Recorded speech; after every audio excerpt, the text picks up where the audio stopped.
కోతి కొబ్బరికాయ దొరికితే ఎలా ఉంటుందో తెలుసా? అంటే ఇన్నాళ్ళు ఒక సామెతగానే చూస్తాం, కానీ వైసీపీకి ప్రస్తుతం డిఎస్సి పేపర్ సంబంధించినటువంటి విషయం చూస్తుంటే నిజంగా అట్లనే కనిపిస్తున్నది. ఎందుకంటే వాళ్ళకి చెప్తే అర్థం కాదు, చూసినా కనపడదు, ఎవరిని చెప్పినా అర్థం చేసుకోరు. ఒకవేళ ఎవరన్నా చెప్పేవాళ్ళు దొరకడమే అదృష్టం, అసలు ఇదిరా విషయం అని చెప్పేటోళ్ళు ఉండడమే ఒక అదృష్టం అనమాట. అట్లాంటిది అసెంబ్లీలో చెప్పి, ప్రెస్ లో చెప్పి, మీటింగ్స్ లో చెప్పి, ఇక్కడ చెప్పు, నువ్వు ఏం చెప్పు గాన్న మాకు ఏదో డైలాగ్ ఉంటుంది చూడు, మాకు అర్థం కాలేదు సార్, మాకు కనబడదు సార్ అంటారు చూడు, అదే తీరు కనిపిస్తున్నది అనమాట.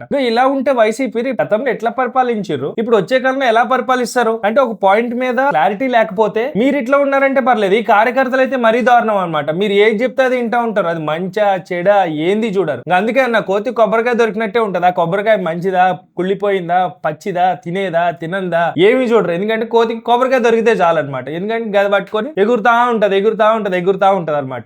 సో విషయం అర్థమైన తర్వాత అరే ఇది పుచ్చిపోయిన కారా నాళ్ళు పట్టుకుని ఎలాడినాం అన్న తీరైతే తయారవుతుంది. ఎందుకంటే ఇంత జరుగుతున్నా, ఇంత క్లారిటీ ఇచ్చినా కూడా వైసీపీ పద్ధతి మార్చుకోవట్లేదు. అండ్ ఇంకొక విషయం, ఏపీఎస్సీ విషయంలో మాత్రం నోరు మీద పట్ల. ఎందుకంటే మనం చేసే సంసారం పక్కోళ్ళు చేస్తే అది వేరేది కాబట్టి వాళ్ళు మాట్లాడరు. సో దీని గురించి మీరేమంటారో కమెంట్ చేయండి.